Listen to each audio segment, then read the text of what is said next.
Hi, welcome back to Burning River Bushcraft. Today we're going to be making election sign coffee cup handles.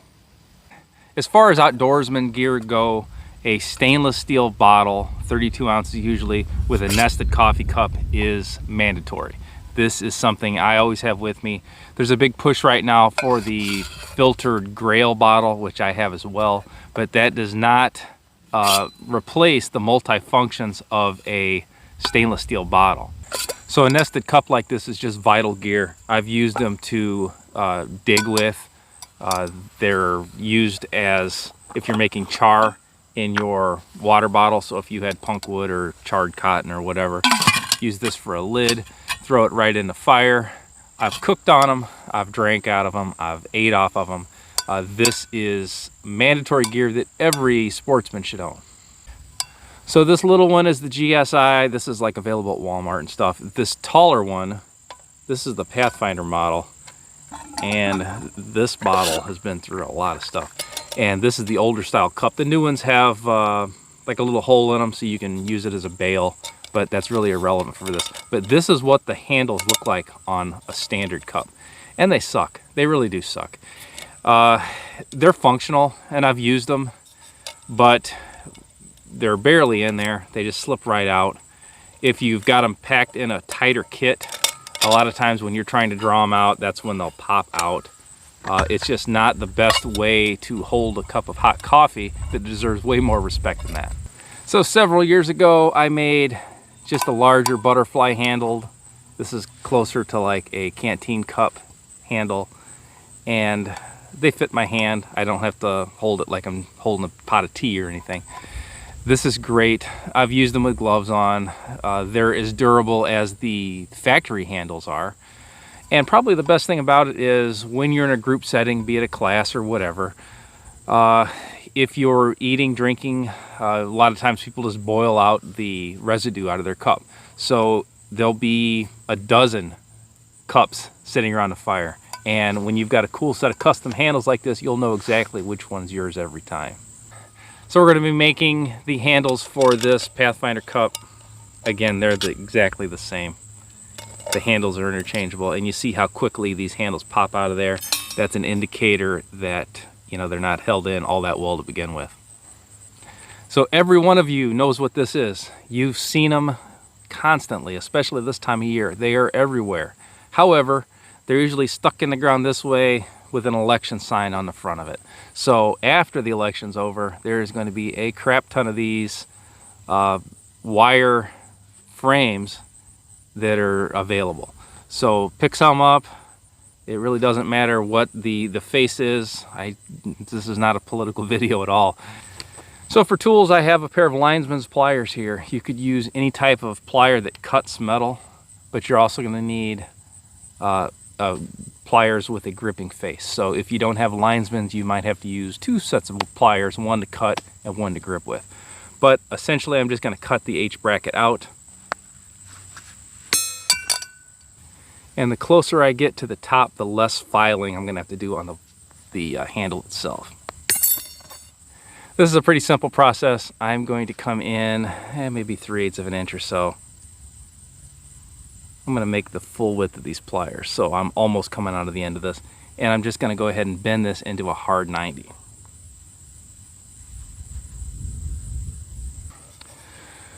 So by using the length of the pliers as a gauge, you can see that this is just going to slip right into there, and it's actually in a little bit deeper than the factory bail style handles.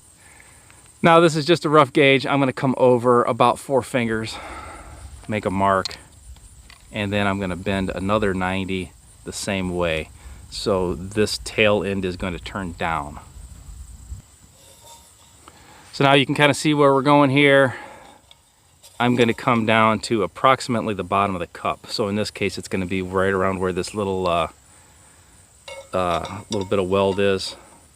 And I'm going to go ahead and grab that and roll it back in the same direction.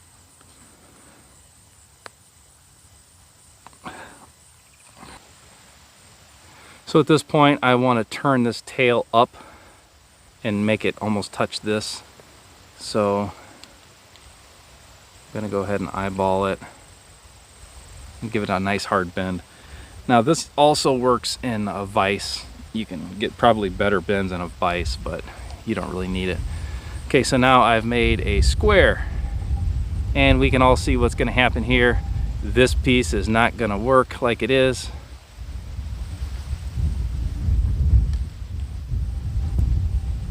So I'm going to cut it. I'm going to cut it just below where the two sides would touch.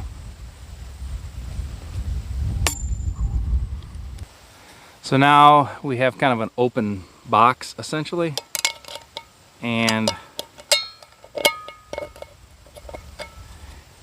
there's one half of our handle. So now I have this one as a template, so I'm going to bend my other side exactly the same way. We can go ahead and install our handles now. And once they're in, I kind of give them a little squeeze. This wire is not as strong as the factory wire, so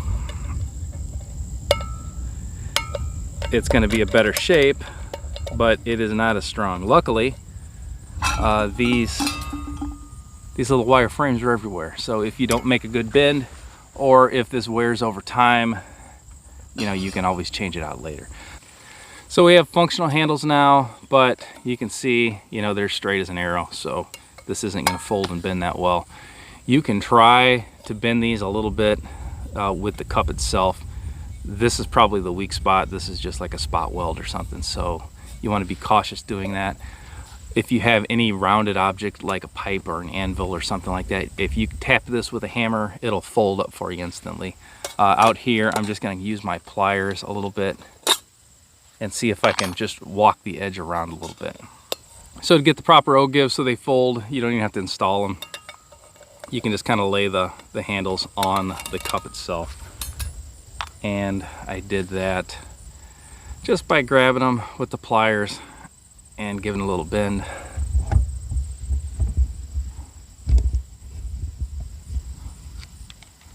I'm taking a bite, giving a little bend, taking another bite, giving a little bend.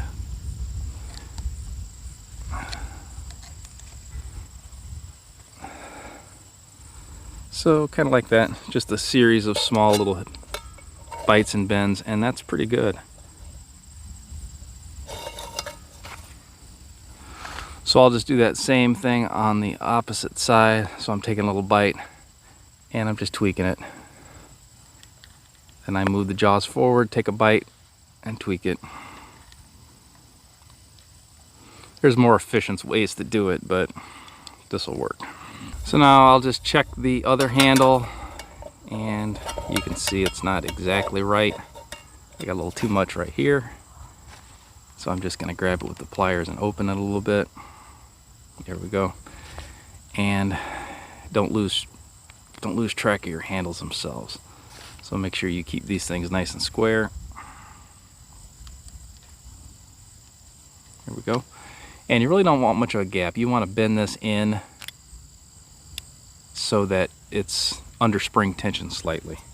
So these should look the same, but they should be opposite of each other. So you don't want to bend two lefts when you need one left, one right. And then to install it, it's a pretty simple process. That one's done.